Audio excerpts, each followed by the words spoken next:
बिस्मिल्लाहिर्रहमानिर्रहीम।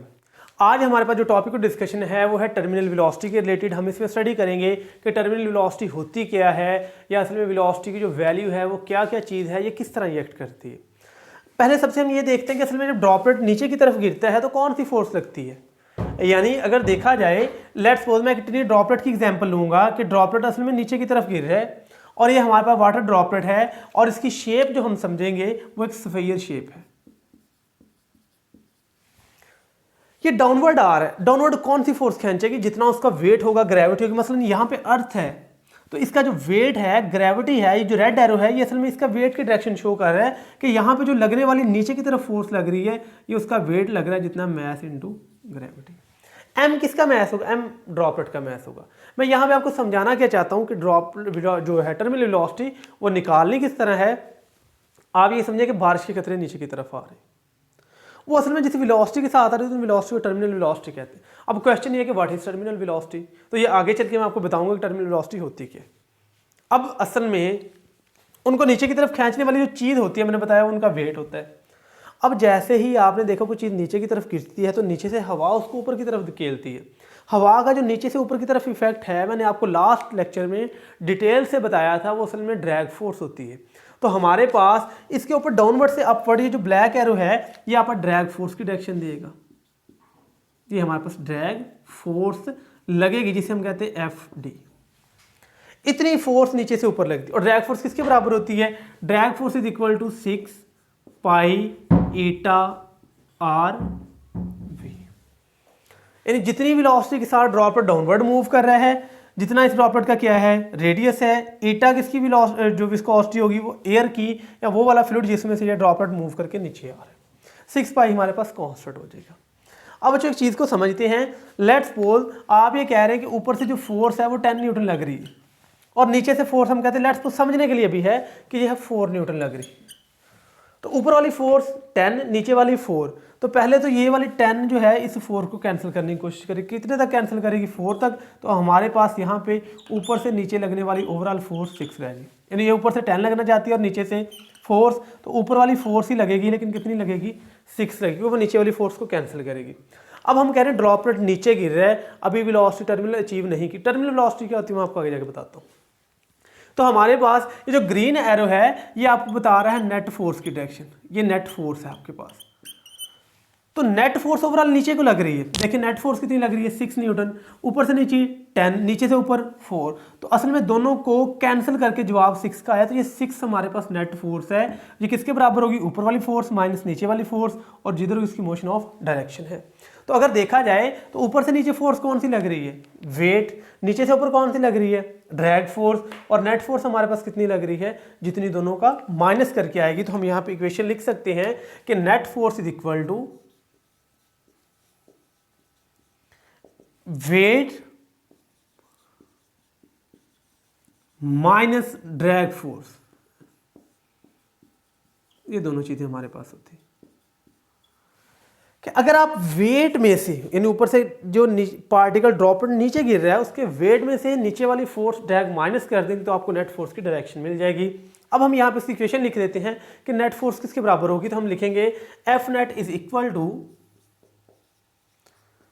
वेट आएगा M G minus 6 pi eta are V. ये हमारे पास आ जाएगी कि कितनी नेट फोर्स लग रही है। तो ये हमारे पास में नेट फोर्स का फार्मूला आ जाएगा कि हम फार्मूला ऐसे कैलकुलेट, तो इस इक्वेशन नंबर हम लोग 1 का नाम दे देते हैं। ये हमारे पास इक्वेशन नंबर 1 आ जाती है। अब हम कैलकुलेट असल में करने जा रहे हैं कि हमारे पास जो टर्मिनल वेलोसिटी है वो क्या होगी, उसकी वैल्यू कितनी आएगी, या वो हम असल में कैलकुलेट कैसे करेंगे। अब इसी चीज़ को देखते हैं। अब देखें जैसे पार्टिकल ऊपर से नीचे गिरता है तो ये ज़मीन की तरफ आ रहा होता है। ज़मीन की तरफ आता है तो इसकी स्पीड बढ़ेगी। जितनी इसकी स्पीड बढ़ेगी उतनी नीचे से लगने वाली ड्रैग फोर्स भी बढ़ेगी। इसका मतलब ये हुआ कि आपके पास ऊपर से नीचे लगने वाली फोर्स वेट है और नीचे से ऊपर लगने वाली ड्रैग है। जैसे पार्टिकल ऊपर से नीचे आ रहा है उसकी स्पीड बढ़ रही है। जितनी उसकी स्पीड बढ़ रही है उतनी नीचे से लगने वाली ड्रैग फोर्स ज़्यादा हो रही है। इसका मतलब हमने ये सीखा कि जैसे जैसे पार्टिकल ज़मीन की तरफ आना शुरू होगा नीचे से लगने वाली ड्रैग फोर्स बढ़ती जाएगी। एक वक्त ऐसा आएगा कि जितना पार्टिकल का वेट होगा उतनी ही नीचे से ड्रैग फोर्स भी हो जाएगी। मैं दोबारा बार रिपीट करता हूँ, जितना पार्टिकल का वेट होगा उतनी नीचे से लगने वाली ड्रैग फोर्स होगी। जब ये दोनों फोर्सेस इक्वल हो जाएंगी तो तब नेट फोर्स 0 हो जाएगी। पहले पार्टिकल नीचे को मूव करेगा, उसकी वेलोसिटी इंक्रीज होती रहेगी, फिर एक टाइम ऐसा आएगा कि ऊपर से नीचे से लगने वाली फोर्स बराबर और पार्टिकल एक कांस्टेंट वेलोसिटी के साथ नीचे को। पहले पार्टिकल की वेलोसिटी बढ़ रही है, फिर उससे ज़्यादा बढ़ नहीं सकती, वो मैक्सिमम वेलोसिटी होगी और होगी भी कौन सी, कांस्टेंट वेलोसिटी, क्योंकि अब ऊपर और नीचे वाली फोर्स बराबर हो गई हैं। इस वेलोसिटी को असल में टर्मिनल वेलोसिटी कहते हैं। तो मैंने डेफिनेशन क्या लिखी, मैक्सिमम एंड कांस्टेंट वेलोसिटी।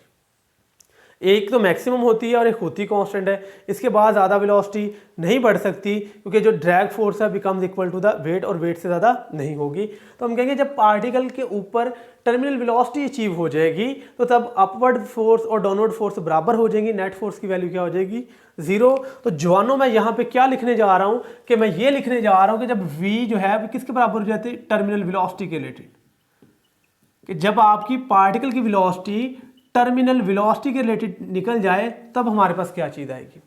मैंने बताया है तब पार्टिकल के ऊपर नेट फोर्स कितनी लगेगी, 0। तो नेट एक्सेलरेशन कितने का पैदा होगा, 0 का पैदा होगा। बच्चों तब नेट एक्सेलरेशन पैदा नहीं होगा, क्यों, पार्टिकल के ऊपर अपवर्ड डाउनवर्ड फोर्सेस बराबर हो गई हैं, तो अब नेट फोर्स नहीं लगेगी और पार्टिकल फिर भी नीचे को मूव करता रहेगा। क्वेश्चन ये है कि सर ऊपर वाली और नीचे वाली फोर्सेस बराबर हो गई है, नेट फोर्स किसके बराबर हो गई है, 0। तो मैं फिर भी कह रहा हूँ पार्टिकल की डायरेक्शन ऑफ मोशन नीचे को होगी। वाई, बच्चों मैं यहाँ पॉइंट लिख देता हूँ कि पार्टिकल डाउनवर्ड मूव करता है लेकिन ड्यू टू इनर्शिया। तो ये असल में ड्यू टू इनर्शिया ही मूव करेगा, किसी और प्रॉपर्टी की वजह से मूव नहीं करेगा। पार्टिकल रुक क्यों नहीं जाता, क्योंकि उसकी पहली स्टेट है मूव करते रहना। तो अब नेट फोर्स 0 होने के बाद वो उसी हालत को बरकरार रखेगा according to first law of Newton, कि जो उसकी स्टेट होगी वो उसी स्टेट को बरकरार रखने की कोशिश करेगा। अब हम इसी इक्वेशन नंबर 1 की तरफ आते हैं। बच्चों देखें, एफ नेट मैंने बताया एफ नेट 0 हो जाएगी, तो इक्वेशन नंबर 1 हमें क्या देगी, 0 इज इक्वल टू, हम यहाँ पे जा रहे हैं इक्वेशन नंबर 1 अप्लाई करने, 0 is equal to mg minus 6 pi eta are v. तो मैं यहाँ पे लिखूंगा 0 is equal to mg minus 6 pi eta are v, और ये v कौन सी हो जाएगी, टर्मिनल। अब जो देखें यहाँ पे v मैंने लिखा था, यहाँ पे एफ नेट लिखा था, जैसे यहाँ पे मैंने v t कर दिया, यहाँ पे एफ नेट की वैल्यू 0 होगी, क्योंकि पार्टिकल ने टर्मिनल वेलोसिटी अचीव कर ली है। अब ऊपर और नीचे वाली फोर्सेज इक्वल हो गई हैं, पार्टिकल अब नेट फोर्स 0 लगेगी और कांस्टेंट और मैक्सिमम वेलोसिटी के साथ नीचे को गिरेगा और एक्सेलरेशन पार्टिकल का 0 होगा। अब इसको हम इधर की तरफ ले आते हैं, आके प्लस बन जाएगा 6 pi eta are V is equal to M G. हम यहाँ से वी टी की वैल्यू निकालना चाहते हैं, टर्मिनल वेलोसिटी, तो टर्मिनल वेलोसिटी आएगी m g over 6 pi eta r. ये हमारे पास टर्मिनल वेलोसिटी के फॉर्मूला आ जाएगा। अब एम हमारे पास क्या, ड्रॉपलेट का मैथ। बच्चों हमारे पास ड्रॉपलेट का मैथ हमें पता नहीं है, हम ड्रॉपलेट का मैथ कैलकुलेट करेंगे। हमें ये पता है, मैंने बताया कि कौन सी शेप है, स्फीयर की है। किसका ड्रॉपलेट है, वाटर का। वाटर की हमें डेंसिटी पता होगी, तो हम एज यू वी नो कि हमारे पास जो है वो डेंसिटी किसके बराबर थी, रो मैस ओवर वॉल्यूम। जवानों तो किसके बराबर आ गया, mass over volume is equal to rho density. तो बच्चों हम यहाँ से निकालेंगे कि हमारे पास यहाँ पे इस इक्वेशन में हम मैस की वैल्यू पुट करने जा रहे हैं यहाँ पे। अब हमारे पास देखिए ये v इधर आके मल्टीप्लाई, तो m is equal to rho into volume, ये भी वॉल्यूम आ जाएगा। अब बच्चों देखें r यहाँ पे क्या चीज़ होगी, r इस ड्रॉपलेट का रेडियस होगा, जितना उसका रेडियस है, ये मैंने यहाँ से ब्लैक से शो कर दिया, तो इतना असल में उसका रेडियस आएगा कि ड्रॉपलेट का रेडियस होगा।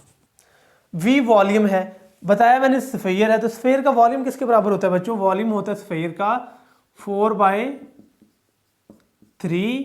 पाई आर का क्यूब। तो ये हमारे पास वॉल्यूम ऑफ स्फीयर आ गया।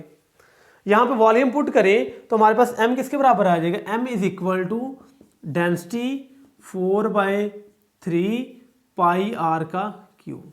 ये हमारे पास मैस की वैल्यू आ गई है।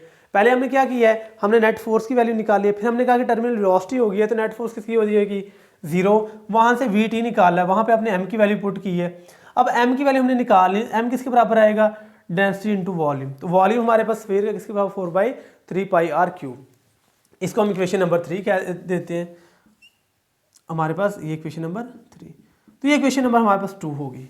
अब देखें 2 में 3 पुट करने से यहाँ पे हम m की वैल्यू पुट कर दें, बच्चों हमारे पास क्या बनेगी, m is equal to density 4/3 तो हम यहाँ पुट करेंगे कि पुटिंग 3 इन 2, तो हमारे पास आंसर क्या बनेगा वो हम चेक करते हैं कि टर्मिनल वेलोसिटी का फार्मूला क्या आएगा, पुटिंग 3 इन 2। तो बच्चों देखिए Vt is equal to mg, तो हमारे पास आ जाएगा Vt इज इक्वल टू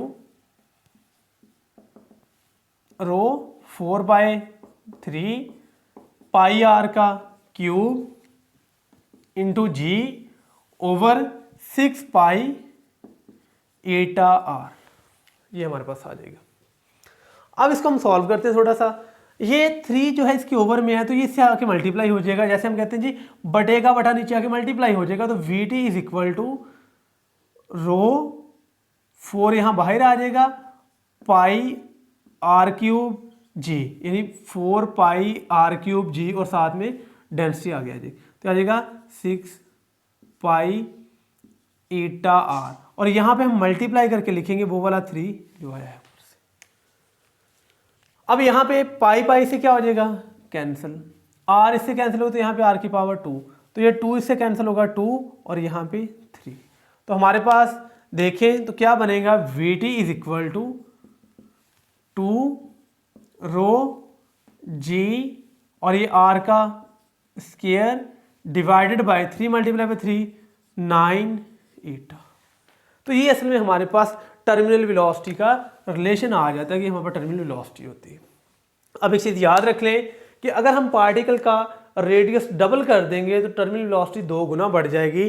तो ये हमने लास्ट पे एक चीज़ याद रखनी है कि जो टर्मिनल वेलोसिटी है Vt जो है वो डायरेक्टली प्रोपोर्शनल होती है रेडियस के स्क्वायर के साथ। तो बच्चों अगर हम उसका रेडियस डबल कर देंगे तो वेलोसिटी 4 गुना बढ़ जाएगी। अगर हम उसका रेडियस जो है वो 3 टाइम कर देंगे तो वेलोसिटी 9 टाइम बढ़ जाएगी, यानी उसका स्क्वायर लेने के बाद बढ़ जाएगी। तो ये आप लोगों ने चीज़ याद रखनी है कि अगर आप उस मूविंग ड्रॉपलेट की रेडियस को डबल करते हैं तो वेलोसिटी उसके स्क्वायर टाइम्स के साथ क्या हो जाएगी, इंक्रीज हो जाएगी। तो बच्चों ये आपका आज का टॉपिक था कि टर्मिनल वेलोसिटी होती क्या है, या हमारे पास कैलकुलेशन क्या है। तो ये आज का आपका टॉपिक कंप्लीट हुआ। अगर आप का इसमें से कोई भी क्वेश्चन है तो आप वो क्वेश्चन कर सकते हैं, आपको उसका आंसर प्रोवाइड कर दिया जाएगा। तो मिलते हैं फिर एक नए लेक्चर के साथ।